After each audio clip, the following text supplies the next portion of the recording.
Hey guys, and welcome to DJ Talk.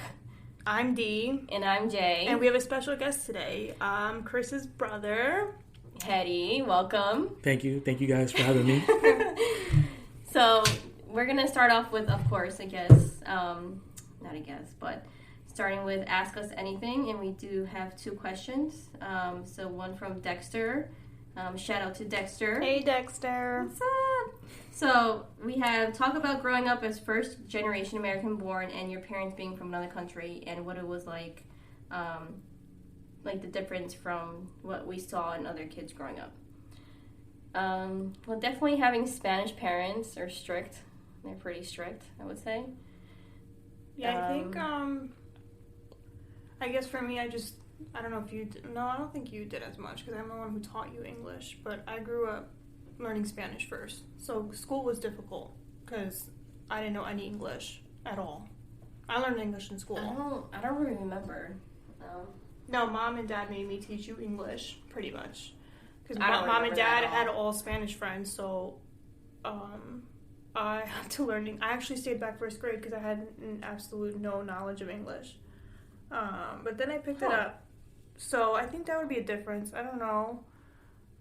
I can't really say much. And then with my friends, I didn't really see much of a difference. The only difference is, my friends were able to do more than I would be able to do. Or, maybe you, too, because they're, And then Sundays, we would have to go, church every Sunday, even though we were sick. I remember that, too. Yeah. But I think maybe a difference would be, we look very white.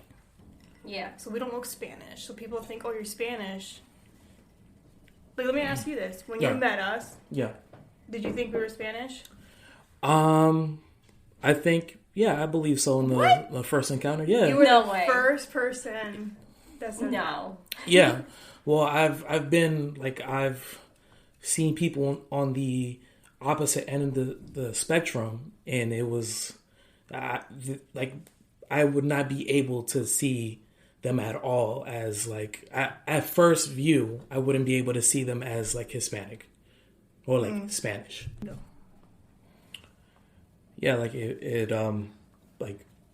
speaking to them, what throws me off is that sometimes I would think that they're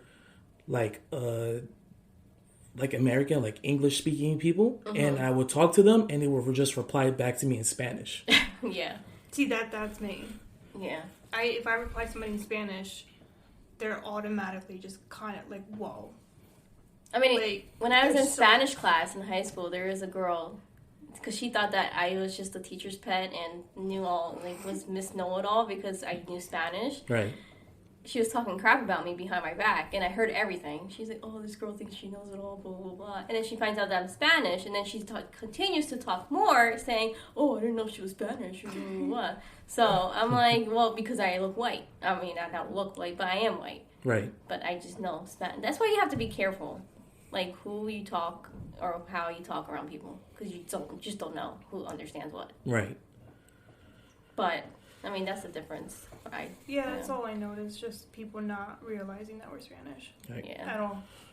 Fun fact is, my parents were, they're island born.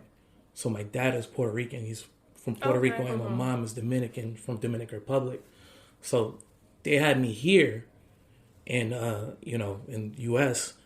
And they didn't know English, even to this day. They speak broken Spanglish. That's like our parents. So yes. So there was no way for them to teach me how to speak English because Spanish was my first language. Yeah. Oh, okay. So how I found out is just watching movies and cartoons. That's how you learned English? Yeah, that's how I learned. Yeah. Wow. Yeah. That's interesting. Huh. I think that's where I picked it up too, apart from school. Mom and Dad all had Spanish friends. When they first got here, nobody around them was English. Yeah, I don't know. That I know of. Yeah. I mean, that's the only really thing that's different was just strict parents and just learning from other people. But sometimes I like throwing people off. If I'm at work, when I first started my job, the Spanish lady walked in. She had no idea. So the guy I work with also speaks Spanish. I'm like, let me throw everybody off. So I asked, I told her in Spanish, like, oh, how can I help you? And everybody legit stopped what they were doing, turned around, and they're like, you're Spanish? I said, yeah. And they're like, no freaking way. I was like, yeah. And at work, too. Everybody would, like when I told them, are you Spanish? And they're like, no, you're not. I'm like, yeah, I am, but I don't speak it. But, yeah, I know Spanish. You speak so it, then, though. I speak it, but it's like broken Spanglish. Right. But my job would always, like, come to me, like, hey, can you translate for me? Or, hey, and then it's, like, very broken. And then they try my best, but, what can you do? But we do have another question, which we probably won't be able to answer, but Fish Bar Guy, shout out to him, that's Chris's brother. Shout out to him. Yo! He asked, do you think Finland and Sweden will approve to join NATO? And what do you think of Turkey's objections to their application? Honestly. Sorry, Richie, or Fish Bar Guy. We will not be able to answer that, because I don't know anything about it. I did not look into that. So, yeah. Sorry. But if you are willing for us to answer it, we can look more into that. But do you know anything about that, Hetty? No, I'm actually interested if he were to come on here and have a discussion about it and probably enlighten us on. There we go. Good job. Good answer. Thank you. So I know last week we did a true crime segment, and I know it's about like murder and stuff. This week, we're going to talk about, it's something similar. I mean, everyone's been hearing about it, the Texas shooting at the elementary school.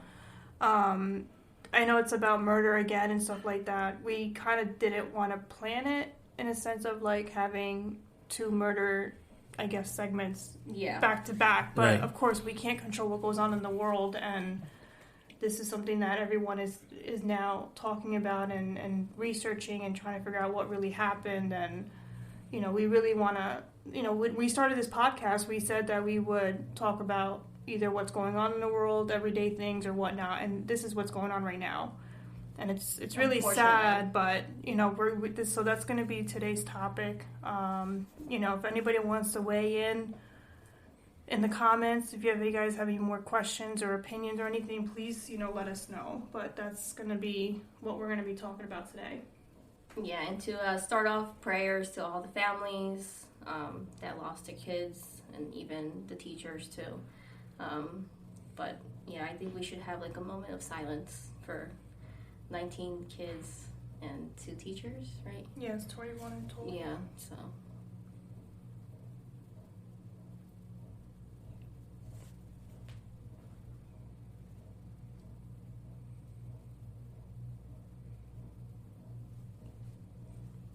All right, so, so prayers out to those families, definitely, and unfortunately what's going on in the world is so upsetting, and, like, it's just crazy to even think about and to even hear on the news, like, someone attacking little kids. It's ridiculous, but we're going to go into, like, facts and stuff like that, and go from there. So I know Dee has some facts and stuff about the Texas shooting, I guess. Yeah, I don't have like too much, but from what I know, they say that this is the second most deadliest. No, I'm sorry, the first mass school shooting since Sandy Hook. Do you remember Sandy Hook? Yeah. So they say after that, this is the first one that has come. But my thing is, why did he have to go to an elementary school? I don't know. They said that he was bullied, but then they now say he wasn't bullied, but he was the bully. Like, trying to provoke other people, and it wasn't working. Right. And it wasn't his satisfaction, so that's what triggered him. Apparently, from what this other students said. That's what I heard. I just think psychologically, though, like, did something happen in your childhood, like we talked about last week? Yeah. That triggers something for you to go and think about having to kill somebody. But if you're going after kids, especially little kids who are 10, 11 years old, what is going through your mind that you have to go specifically for that group of kids instead of like high schoolers? I'm not saying that high schoolers is better. Please guys don't get me wrong. I'm just saying what's triggering him so much that he has to go to an elementary school and just randomly kill all these little kids. But also, I heard that the cops took 45 minutes to an hour to even go into the school because they apparently didn't have enough equipment to go in there, instead of just going in there and just protecting kids. Well, I mean, you have to understand, no, obviously nobody could expect that, and under the circumstances, there's, they had security at the school. Exactly. So why? That's what's there for. Security. Well, they said he went through a back door, and they said supposedly the door is always locked, but that day it was open. But why? I don't know. I mean, it could be any number of things that determine like how that would be set up like that, but yeah, it's just unfortunate that even came to be, you know. Mm-hmm. That's the thing. I don't know. Maybe he had someone leave the door unlocked for him. Like maybe he had connections in there. Or, but I don't know anybody in good conscience that would, you know, allow that, or even, you know, think about that, or even set it up to even have knowledge of something like that to happen. That's, you know. And the crazy part is he's 18 years old. They're allowed to buy guns at 18 in Texas, but can't drink legally until 21. I don't get that, and that needs to change. See, what I heard though, you're not allowed to buy a handgun until you're 21, but there's no limit in the sense for a rifle. So that doesn't make sense to me. I read that the other day. Well, because technically you can't hide a rifle. Yeah, but a gun is a gun though. Like, you know what I mean? I know, but you can't hide a rifle that easily, I would say, as a handgun. That's probably why. But it still doesn't make sense. It still shouldn't be that way. But, I mean, like in New Jersey, me and Chris are still trying to get our gun permits. Chris is still trying to fight his gun permit because of what happened in high school. I mean, nothing crazy. The guy's just like, like, it's just something like he just wrote a letter, but it's nothing like, like nothing murder or nothing like that. But it's still getting, it's just basically him saying he likes to play with fire. That's it. Like, as a summary. And they're still going after him for writing that letter in high school or in middle school or whatever it was. And they're being really strict about it, which, as they should. As they should be really strict. To look literally in your background. So then why can't, as a nation, come together and be as strict? Why does every state have to have a different set of laws? I don't know. Well, I think that there are several things that are going on, like within the states, where New York is a zero tolerance policy on firearms. Oh, really? Yeah, there's zero. So no one can get a handgun or a rifle or nothing? Yeah, you're not allowed. Really? I didn't know that. Okay. So the closer you are to the city, the more tougher and the more stricter it is. That makes sense. Yeah. I did not know that. Mm-hmm. Which makes sense, though, because New York City is big and it's always like kind of like seems like a threat because... Yeah, and in the state of New Jersey, it's within certain, like, working at certain jobs that allow you to carry a firearm, but you're not able to hold it or brandish it, other than the site that you're working at. So you have to keep it at work, basically. Right. Yeah. Once you're at work, you're able to have it, and then once the work is over, you have to put it away until the next time you have to come back to work.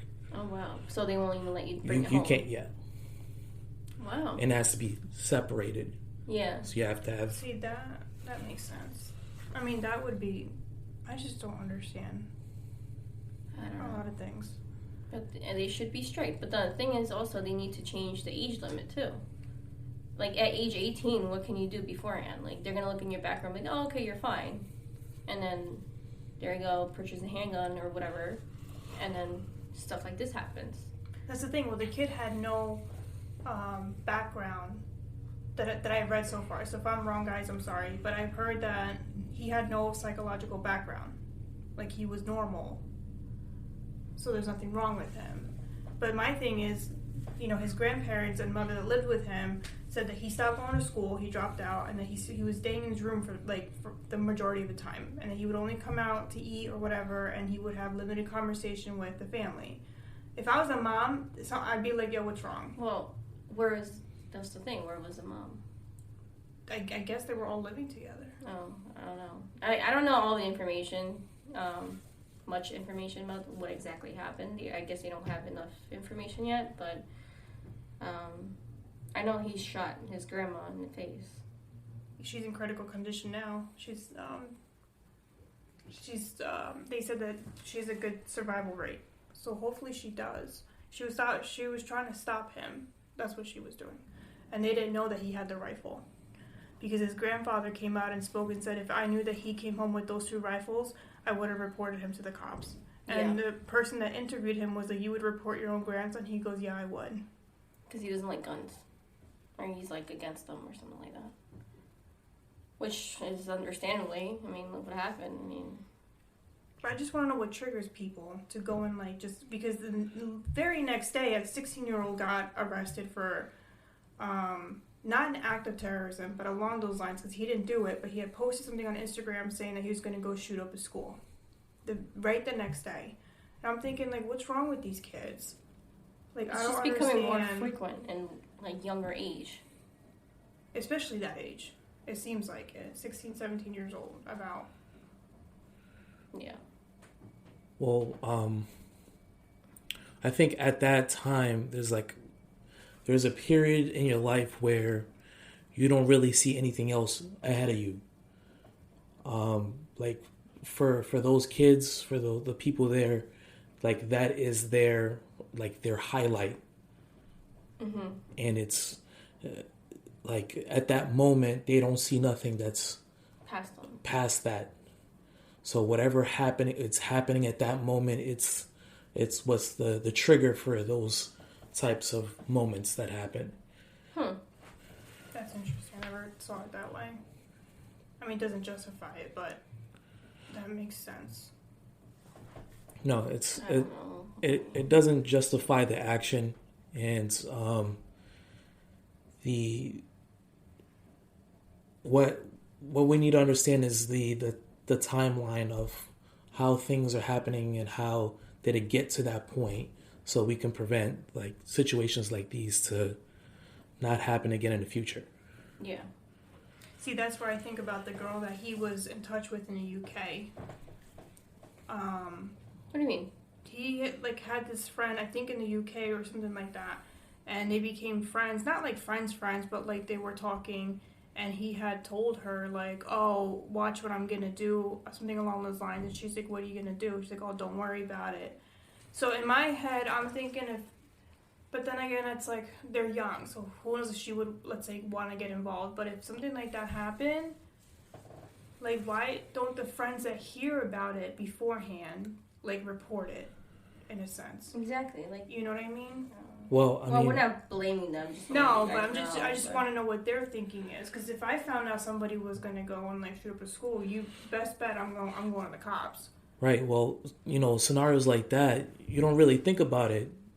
We're desensitized into on a level where if we hear something like that, it's not something that automatically is alert you, because it's happening so frequently. Mm-hmm. Yeah. I mean, I remember you texted me back in 2019. There's 417 mass shootings in a year. 2020 was 611. 2021 was 693. And then this year so far, in the past couple months, is 213, and it's just keep going up, and then it's unfortunate. It just keeps going up and up, and we just have to get tougher. I mean, I think it was Australia or UK, somewhere along those lines, where they had one mass shooting, and they just took that one mass shooting, and I think same thing with New York, no gun policy, and after that, they never had an issue again. So it's why can't we get strict and do the same thing? Apparently Biden now wants to go do something. I'm why are you doing it now? After all of the, every day, I feel every day, there's a shooting somewhere. Yeah. Whether at a school or on the street and I get it. People are because of COVID, they're probably like just people are just angry and pissed, and they're not, patient. But it's like every day the numbers are just going higher and higher with this whole shooting situation, and it's like, okay, what else is it gonna take for us to actually like fix it?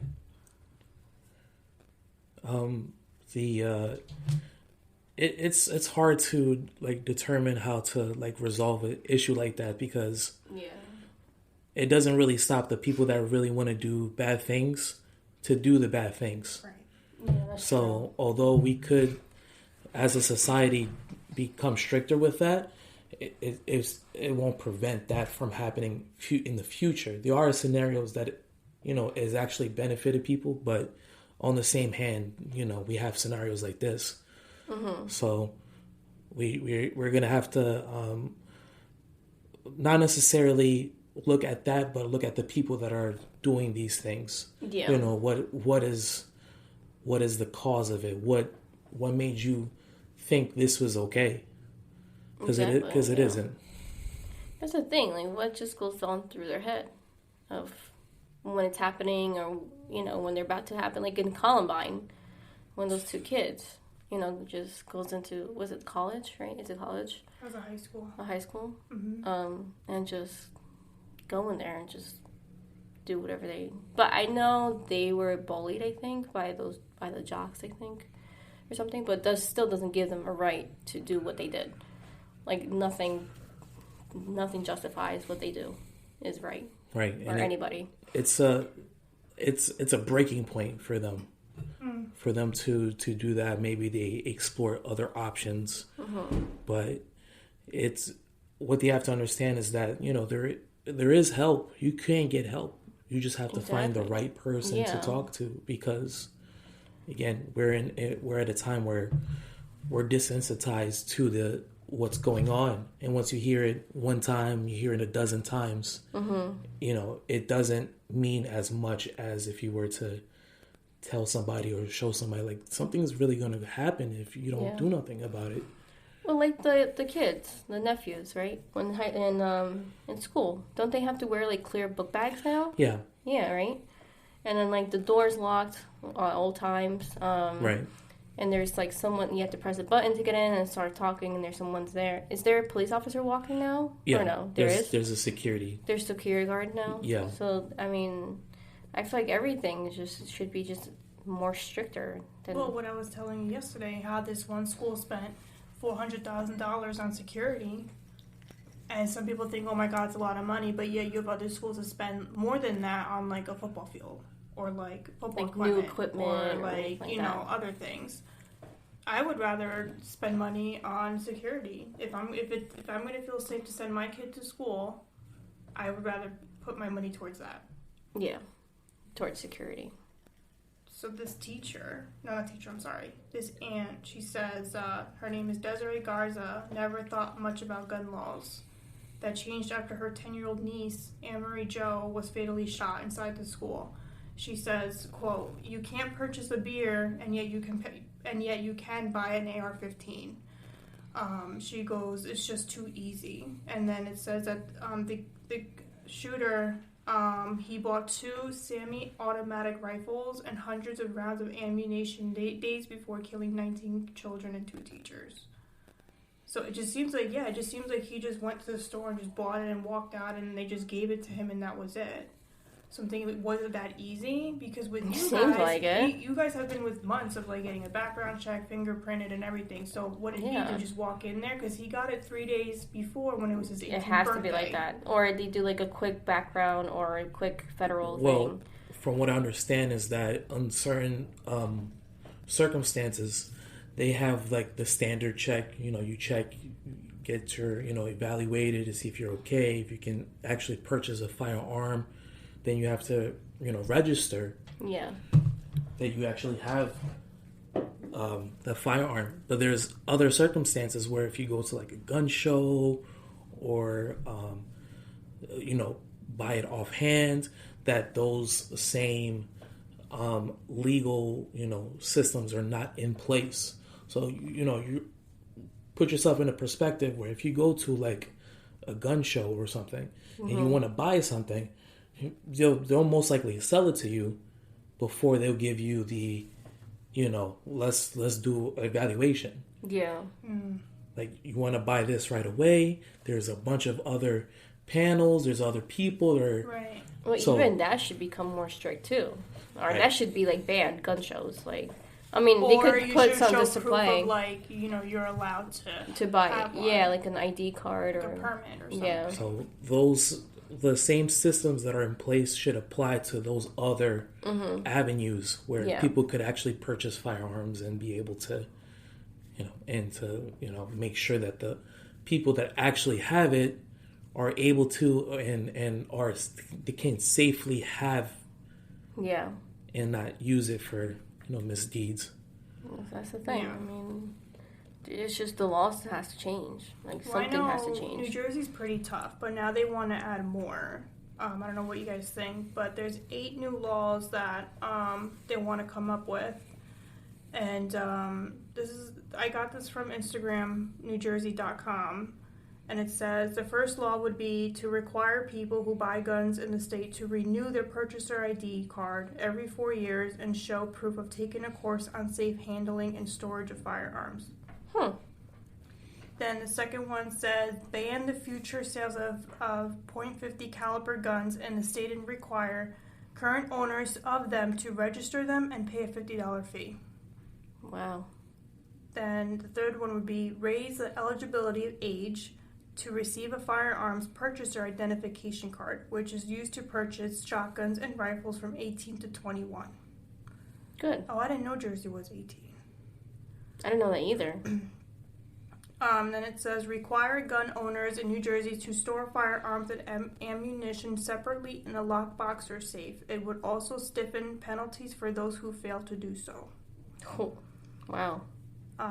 Then it says require gun owners who move to New Jersey to obtain a firearm purchaser ID card and register their guns within 60 days of moving here. Wait, so how would they know if we even have a safe? I guess they would come and, like, check out the house or check out the safes? Is that how they're going to do it now? Well, I mean... Like, what's the proof of that? When you register, like, the place that it has the firearms, be like, okay, this place has them.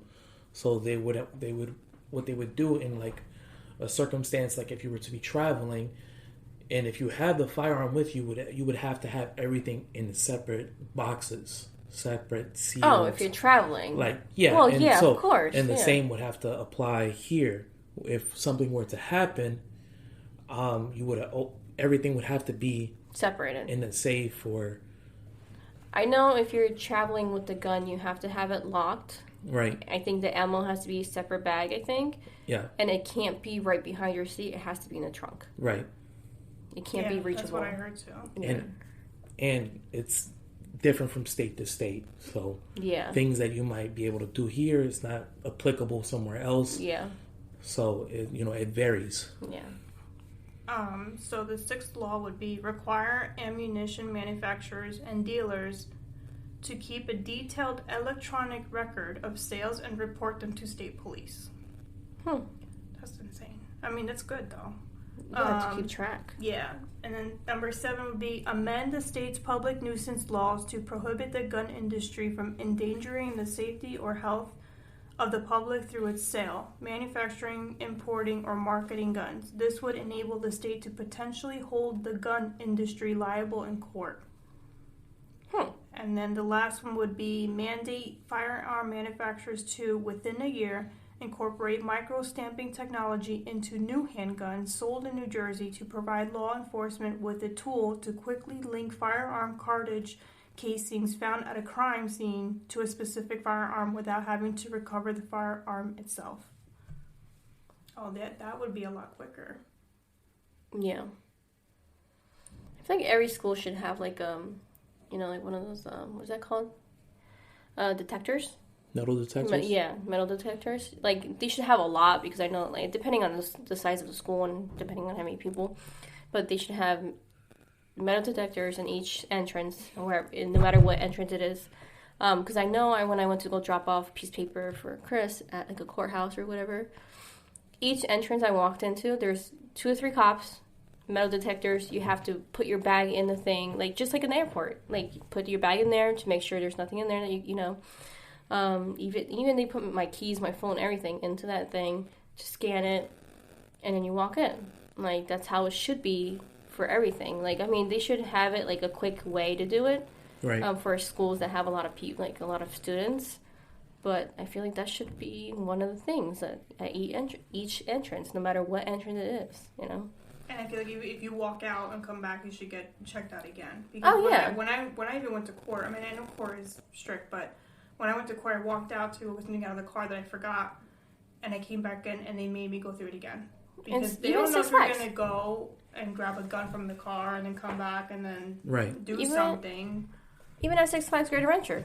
When you're they got strict now, and then you have to walk through security. They scan your bag and you know all that stuff, and then even when you walk out, you have to go back through it again, no matter what. Yeah, because before they had the sideway entrance, right, where like you can just walk in with a stamp or something. Now they don't have that. They don't let you. They won't let you do that. So it's just that's how it should be for every school. You know, security, lock doors at all times, no matter what. And have heavy-duty doors, too, you know? I don't know, I mean, something has to change. What else it could take, honestly. I mean, I hope nothing else happens, but I don't know what else it's going to take for...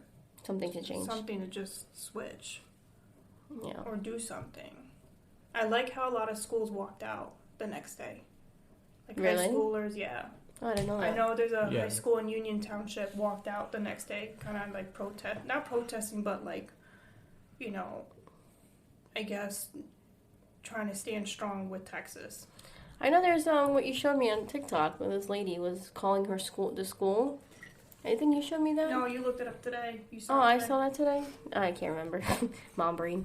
Yeah, I saw a video on TikTok, like this woman's calling the school to let them know that she doesn't feel safe to bring their kids for the last 4 days of school. Apparently, it was just like the last week and it was like maybe 4 days left or whatever. And she said, in the school district is saying that there's a problem with that. Like, they need to have a doctor's note or an excuse for it. And the mom didn't feel comfortable bringing the kids to school because of what happened. And I feel like that should be an excuse. That should be, like, one of the reasons why the kids shouldn't be going to school if you don't feel comfortable having them go for, especially the last 4 days of school. I mean, what do you do the last 4 days of school? That's what I was telling you today, too. I'm like, why doesn't... Since everybody was in their last 2-3 days, I mean, that school, they were done in 2 days. So it's like, with everyone else that's almost done, why don't they just be like, you know what, school's done. That's it. Everybody just stay home. You know what I mean? Yeah. Especially because from what I remember in school, the last week, we literally watched movies every day. We didn't do anything. Yeah. Well, I think legally you have to be there a certain amount of days. So, like, days that you would have, like, snow days... Usually they will add those days that that are unexcused because it's the weather, the inclement weather. They will tack those days at the end of the school year to fill up the quota. But even though like the last 4 days of school, what do? Nothing really. You just sit there and just chill and hang out. So it's kind of like a hangout spot for the last couple of days. Right. Unless teachers actually have something planned, but nothing really happens. Sorry. Don't mean to laugh, but there's my cat's going crazy. But yeah, I mean, you don't really do anything the last 4 days or 3 days or whatever, how many days there are left. So, I don't know. I mean, I guess you have to go because you have to reach a certain amount of days. We had to complete 180 days of school, from what I remember. I don't know how it is now. I don't know if it's still the same, but you had to complete 180 in total. So maybe that's what it is then. Maybe. But I feel like if you don't feel comfortable as a parent to send your kid to school...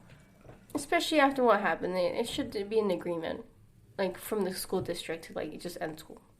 Well, I mean, it's kind of difficult as a parent to, see what's going on in the world and then decide if you want to send your kids to school. Yeah. And you've seen, what just happened. It's a very difficult, decision to make if you feel safe enough to leave your kids or let your kids go to school. Yeah. So, I mean, I can understand the dilemma But I feel like every day is like a decision for them to send them to school.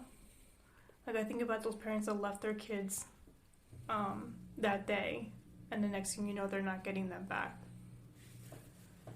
Yeah. You know what I mean? So I don't know how. I mean, nothing to compare, right? But when I was in school, we had bomb threats, and I remember Mom and Dad would like freak out about like where we were. I was even freaking out when you guys were in the gym in the high school. You guys were little. You guys were in elementary school when it happened. I was in middle school. And I remember freaking out because I didn't know where you guys were. So, at least, you know, it's nothing to compare, but that's scary to think that something could happen to your kid dropping off at school. Or not. I don't know, but just think that those kids went to school and some of them actually... You heard about some of the kids that played dead. Yeah. In order to survive. Like, that's smart. But and to think of that at age 10 or 11... You shouldn't have to think about that. Yeah. How to survive a shooting. Like, why? And some parents are even saying that how their kids are, like, or having these drills for an active shooter. Like, it's like a daily thing. Not a daily thing, but, like it's going to happen rather than if... It's gonna happen, but it's a matter of when it's gonna happen. That's how they're thinking of what they were saying, because when the kids are like, "Oh yeah, we practice that every day," or "We practice that a lot," and then the parents are thinking like, "Oh, so they're looking at as if when it's gonna happen rather than if it's gonna happen." You know, does that make sense? Yeah. I don't know, but yeah. like, you know, it's sad to be like thinking that way and. This one girl, Kendall, I told you about her. I guess they thought she had died or something like that. She actually got out of surgery. Was it yesterday or the day before? Which one? That I told you and Elsie that she got shot. She got shot 5 times. Oh yeah. She got 5 times, and she got out of surgery, and she's expected to live. Wow, good for you, girl. Yeah, that's great. And then you have there's another kid who got shot and he expected to survive, and they went to just like ask him, you know, because they're asking a bunch of kids like what they saw or heard, and this kid is like so traumatized that he doesn't want to talk about it. Which is understandable. Like he's like, I don't want to talk about it. And the sad thing is that he doesn't want to talk about it, but he was so upset that he told his dad that I'm sorry that I had blood in my clothes and I lost my glasses. That's what he was worried about.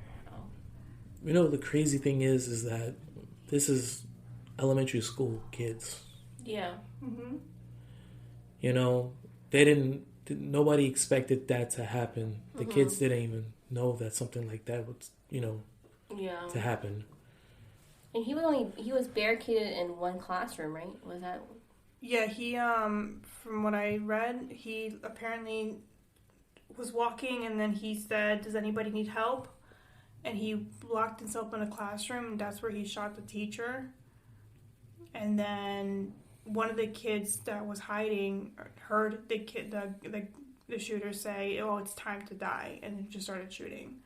And so the cop came in and he shot the cop. The cop shot him back, and that's where he got killed. And that's when all the kids that were able to survive. That's where they see. But it was one classroom. He didn't go anywhere else. He just locked himself in one classroom. But one classroom, 19 kids. You're talking about average of what, 24 kids a class? About? Probably. I think so. So it's almost the whole classroom. So you're talking about there's 24 kids. You have 5 kids that survived. Out of the whole class. I know it's not the same, but when you had taken Mackenzie, like, for her first sleepover, and... like me, right? like seconds later, I'm like, what is she doing? Like, it's weird. Like, it's like it was like an empty feeling. So I cannot even imagine what the parents are feeling right now, because me just having my kid not for a night was like a terrible feeling. So I cannot imagine what the other parents are feeling right now. Just not having their kids come back.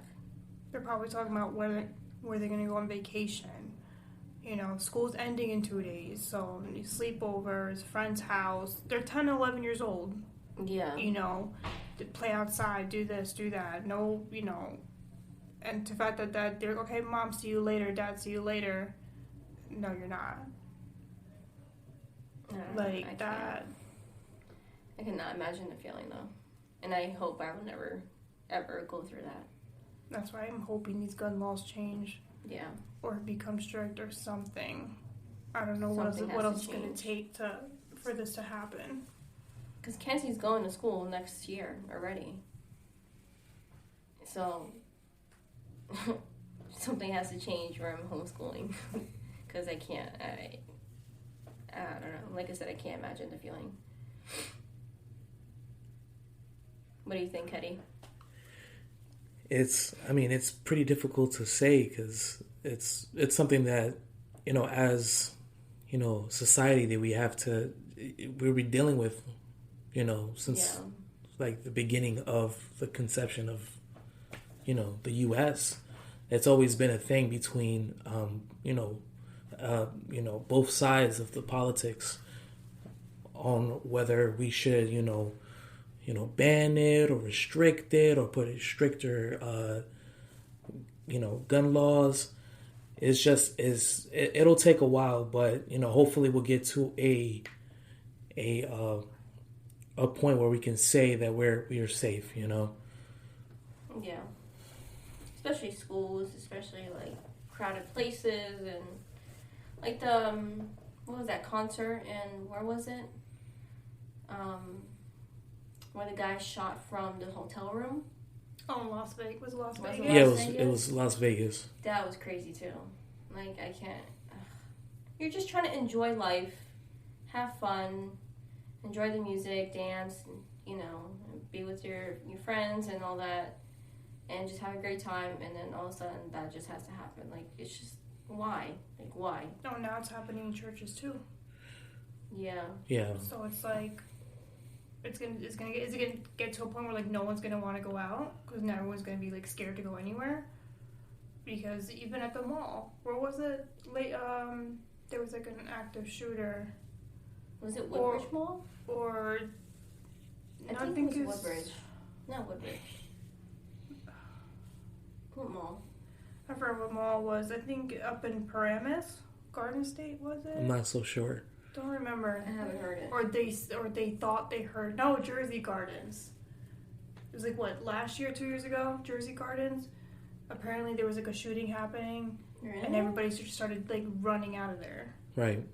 It's just like I don't even know where it is to be. I mean, you can protect yourself from everything, but is it gonna get to a point where people are just so scared to go out because it just seems like it?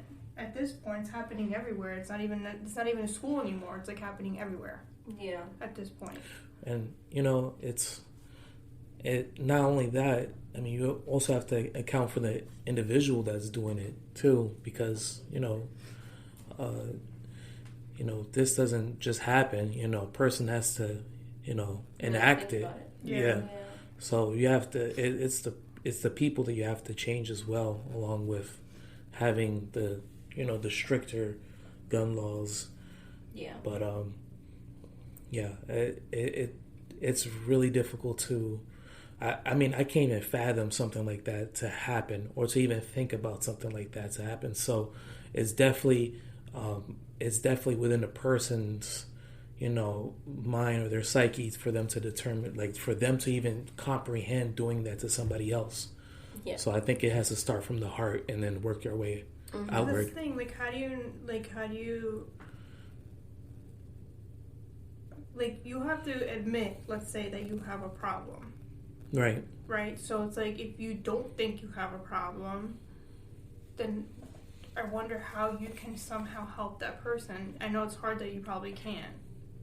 But it's like, how can you help someone like that in a sense where you can try to stop them from doing something to themselves or to anybody else? I'm not gonna lie, I started therapy for like personal stuff, and the first thing they asked me was, do you want to harm yourself? I said no. And they said, do you want to harm others? I said no. Yeah.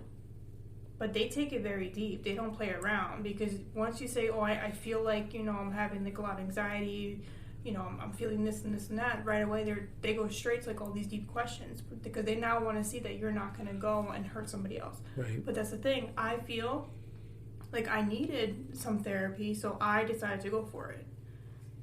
But other people, like I knew somebody that I know has like, I'm not going to say like mental issues, but there's something wrong. Right. And it's like you want to help them, but they're just so like, they hands down think they don't have a problem. So it's like, okay, you can't help somebody like that. So with a kid like this, he's 18 years old, he's locked in his room for a year, he dropped out of school, he's going to buy rifles. Like, what did he do in that year span then? Was he researching on how to kill people? Was he researching on guns? Was he we were talking about, was he, maybe playing does video games have to do with it? Like Call of Duty and all that? Like, does that, like, teenagers play that a lot. So you wonder if that affects what they think too. It probably starts from being bullied or, being in school. Something like happens to them either in school or at home or whatever. Then maybe, not always, but play video games like shooting games and stuff, and maybe that's what triggers them. Oh, hey, maybe I should be doing this. But I'm not saying that, it happens to everybody or what. That's just my thought logic. But it doesn't always go that way. But, But it also has to do with the parents, because his mom, she even made a statement saying, I don't believe that's my son. Like, my son would do that, like, to his grandmother. He loved my mom. And now she's, like, going out and telling everybody, please forgive my son. He didn't mean it, something along those lines. I'm like, so it makes me wonder if, like, the mother is now denying all of it. You know what I mean? Maybe she's just in denial. Maybe that could be it, too. Well, for situations like these, people, the problems that happen are, case by case basis. Mm-hmm. Yeah. So there are people that are, they might have like, a wonderful childhood, they might have, the greatest, school life and home life and friends. Yeah. And then it just takes that one thing to kind of set them over. Right. And there's the opposite end where, things are looking bad. Mm-hmm. You don't have friends, you get bullied a lot, nobody listens to you, and that also can set you over the edge. So, a lot of factors play into it, but, I think talking to people helps you, whether... Of course, yeah. For sure. Anybody that you can talk to can definitely help you out, and not hold it against you. Obviously, if you do feel like you're going to do that to somebody or to yourself, obviously, you have to do something about that. Help. Right. But I think reaching out to somebody is definitely the best way, because at the end of the day, we just wanted somebody to talk to and somebody to listen to us and how we feel about ourselves and how we think about things, and somebody to connect to, because there's not a lot of other people that we can connect to. Like groups or something like that. Right. Imagine you get bullied all the time, and you just get disconnected from society and from your own, your social network. Right. Well, unfortunately, I've heard before, like, not most cases, but like some cases that when kids do try to reach out, or when they try to reach out or something, other people don't help, or it doesn't get far for them enough to help them. Like, I'm not, That's true. this is probably off topic, but like the Gabriel Fernandez case where the kid gets beaten up and all that and stuff like that, and he passed away because of the beatings and all that from his mom and his the mom's boyfriend. But he literally looked at social workers. He was in the office and they clearly saw bruises and stuff like that. Right. And the social workers literally just talked to the mom, and the mom lied and whatever. But I'm just saying, like, the kid basically cried for help and like looking at them and stuff like that, and he even went to his teacher. The teacher reported it many times, but it didn't get far. And look what happened. Like, So, like, some cases that's what happens, but then that's unfortunate. That has to change, too. Like, but he's also, like, he was, 8 years old? I know, being but still. a kid is, like, hard to kind of... Like, who knows how he would have grown up? Like, if he survived and escaped his parents, like, who knows how... He probably would have turned around and killed his family. Well, or he would have done the opposite. I don't know. That's what's unfortunate about a lot of things is that, you know... You never really know if anything good would come out of it. You know, the potential of, you know, doing something really great is just gone. But that has to change too. It has to come from the beginning. Right. If someone's asking for help them out to the best that you can. That has to go into strict too. But he's 18 years old. What can, like, I mean, as like family members, if anything were to change, I would try to be.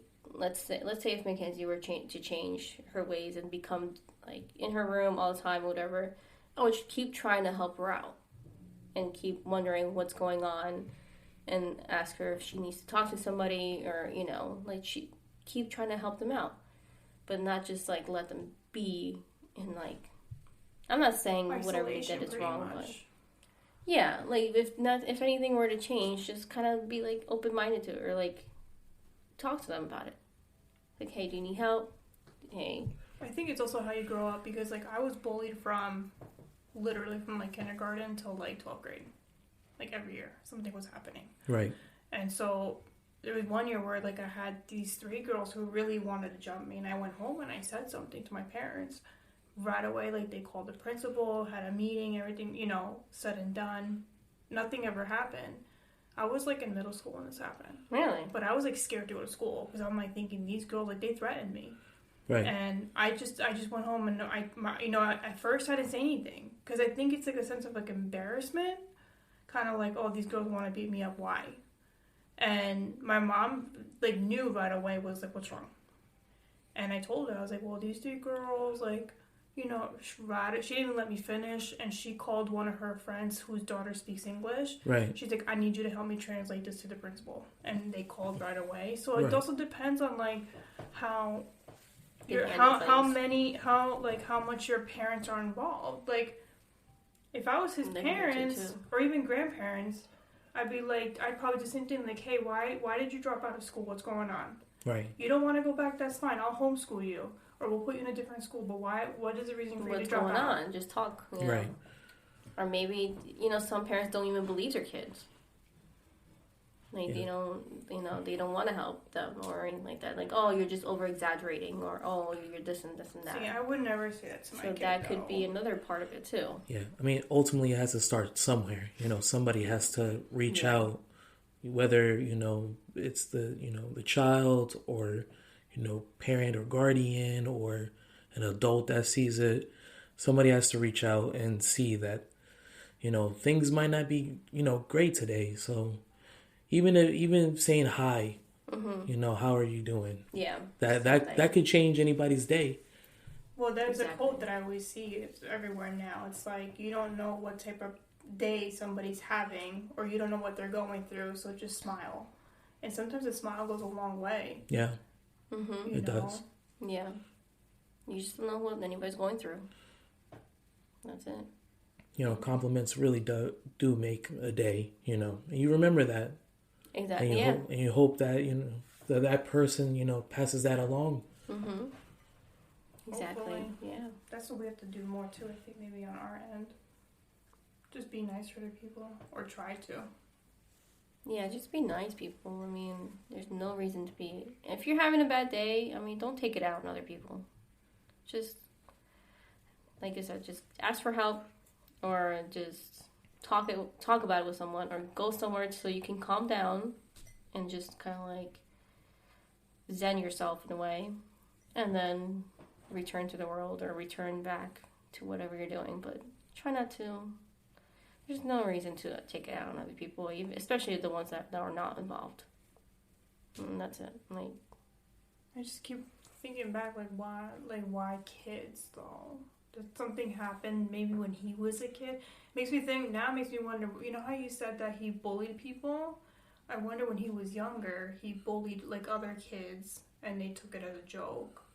So now he's taking revenge on, like, that age group.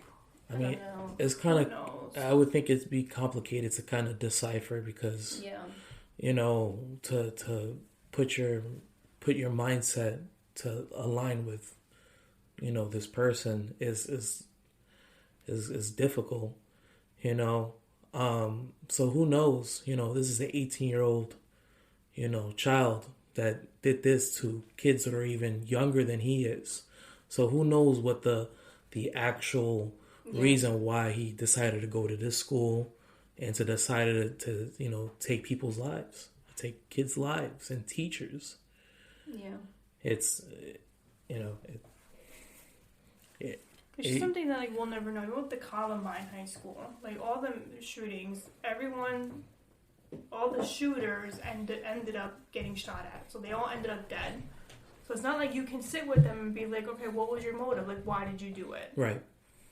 Yeah, a lot of cases the shooter dies anyways. So it's like, you can never figure out why, or the only like thing that they could figure out is they go back to the computers or their diaries and they find out from there, but not exactly know why or what's the thought process of the shooters, you know. But the fact that this kid, like, told people, hey, I'm gonna do this. Did he really? Well, I saw a post earlier that he said that he had posted something that morning. He's like, oh, I just shot my grandmother, and now I'm gonna go shoot up the school. Really? I didn't know that. So it's like, if you're putting it out there for people to see now before you actually do it, right? It's like you're committing yourself suicide at this point. Yeah. Right. Because now you're posting it up there. You know the cops are going to show up. Yeah. You know probably 95% chance you're going to die. So it's like, if that was the case, let's say if he wanted to die because for whatever reason, why go to a school instead of just, like, let's say taking your own life? Instead of, like, you know what I mean? Right. If that was the case. But that's the thing, we'll never know because he's dead. So now we'll never get an answer out of it. But I don't know. It's unfortunate. I mean, something has to change. Things have to change. Laws have to get stricter. I don't know.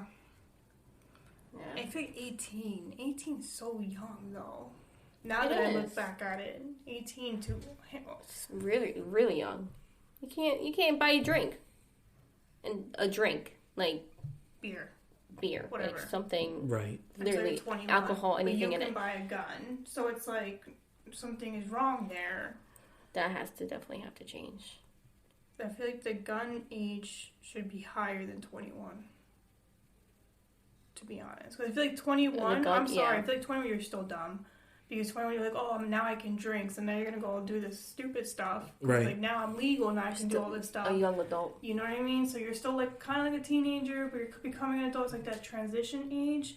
When I was 21, I was just like, whatever. Like, I was like, oh yeah, I'm an adult now, in a sense, right? Right. So I feel like you should raise it to 25.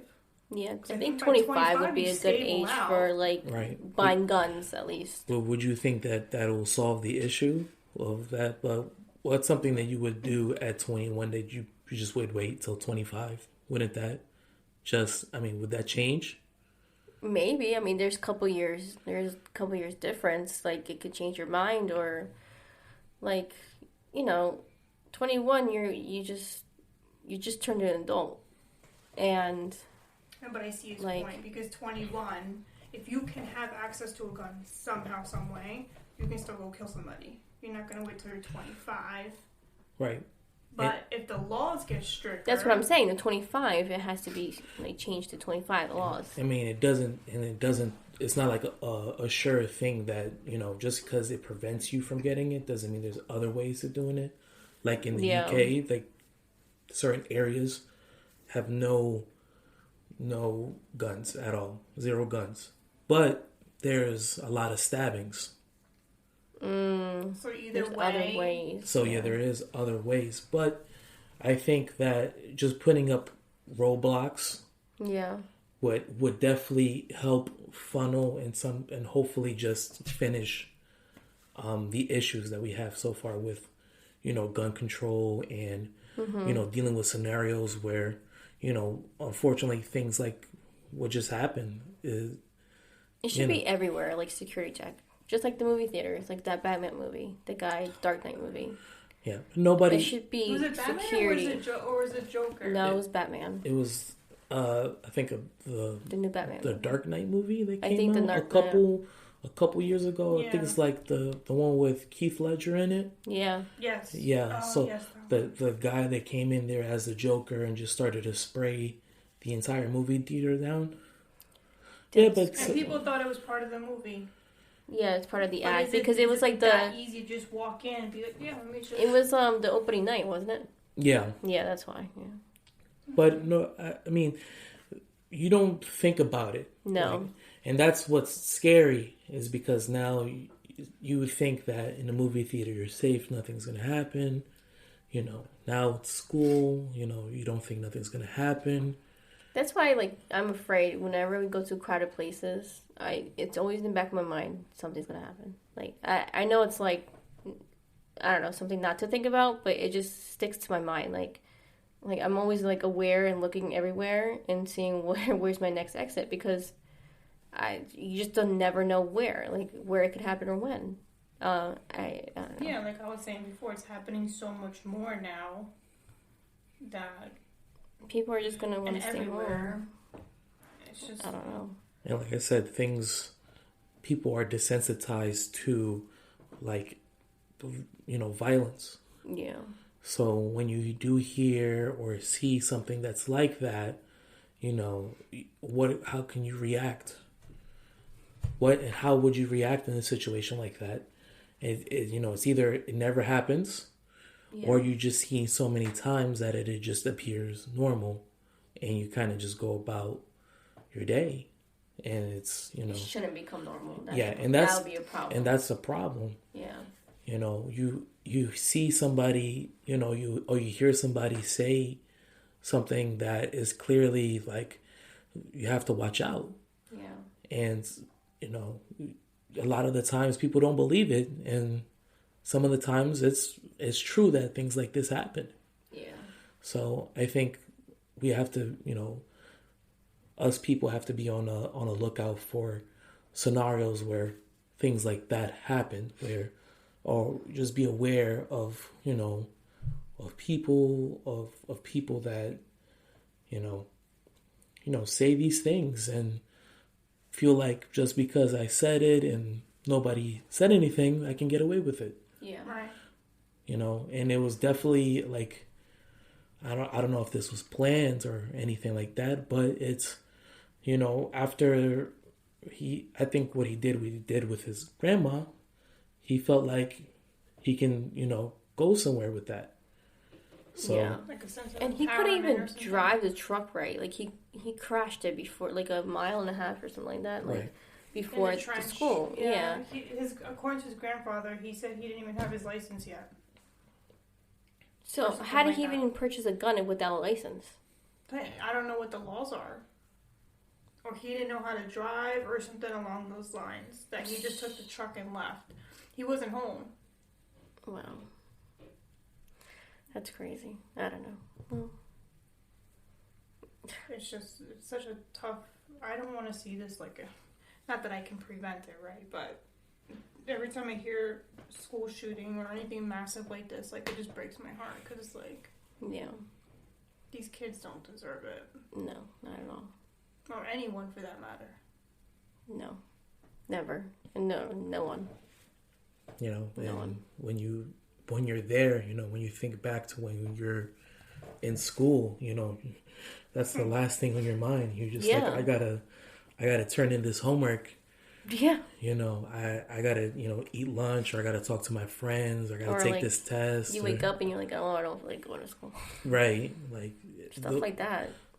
It's not something that you just expect, this is gonna happen one day. This is normal, a normal day for you, and this thing just happened to happen, which, should never happen. Yeah. I don't know. Well, anyways, guys, we're going to end the night here. Thank you. for joining us, Eddie. Yeah, thank you. Thank you for having me. Yeah, hopefully you'll join us in our next segment or next episode.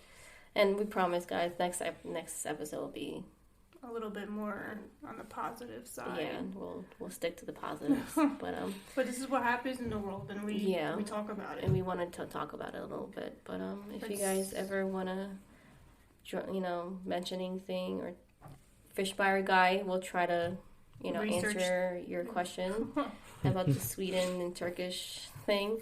But we'll figure that out. It's Memorial Day weekend, guys. Be safe out there. Be safe. Please. Have fun. Enjoy your 3-day weekend. You work Monday? No. Okay. I don't either. Enjoy your weekend. All right, guys. Well, I hope everyone has a good week. Have a safe weekend. We'll talk to you next week. Tune in until next Saturday. Bye, guys. Bye.